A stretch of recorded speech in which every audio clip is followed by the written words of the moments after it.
جہاں ہم زندگی بسر کرتے ہوئے جو دیگر اعمال فرشتے لکھتے ہیں،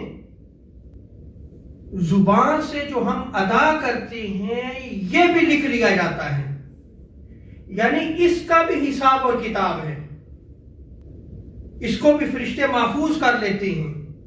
جیسا کہ سورہ قاف میں اللہ رب العزت نے اس کو فرمایا کہ جو بات بھی کہتا ہے اس کو لکھنے کے لیے اس کا محافظ فرشتہ انتظار کر رہا ہوتا ہے، وہ جو ہی بات کہتا ہے وہ اس کو لکھ لیتا ہے۔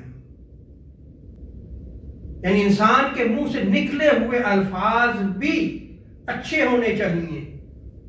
اگر بندہ اپنی زبان کھولتا ہے، گفتگو کرتا ہے تو اچھی گفتگو کرنی چاہیے، اس سے کسی کی دلزاری نہیں ہونی چاہیے، کسی کو تکلیف نہیں پہنچنی چاہیے، کسی کی غیبت اور چغلی نہیں ہونی چاہیے، وگرنہ فرشتے اس کو لکھ لیں گے۔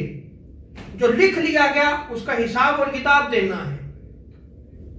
اسی لیے حضرت عبداللہ رضی اللہ تعالی عنہ روایت کو نقل فرماتے ہیں کہ آقا علیہ السلام نے ارشاد فرمایا، اکثر خطا ابن آدم فی لسانہ، انسان کے اکثر گناہ اس کی زبان سے نکلتے ہیں۔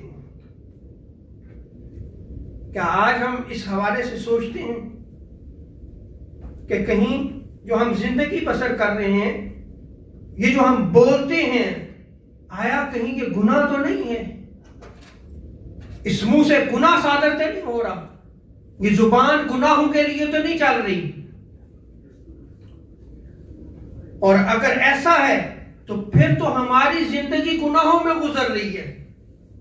اور آپ دیکھیں کہ اب اس نے کیا کیا ہے؟ صرف زبان چلائی ہے نا، اپنے منہ کو کھولا ہے، لیکن اگر وہ برائی ہے تو اس کا روز قیامت حساب کتاب ہوگا، یہ اس کا گناہ لکھ لیا جائے گا، اس کو بھی گناہ میں شمار کیا گیا ہے۔ اسی لیے آقا علیہ السلام نے ارشاد فرمایا کہ انسان کے اکثر گناہ اس کی زبان سے نکلتے ہیں۔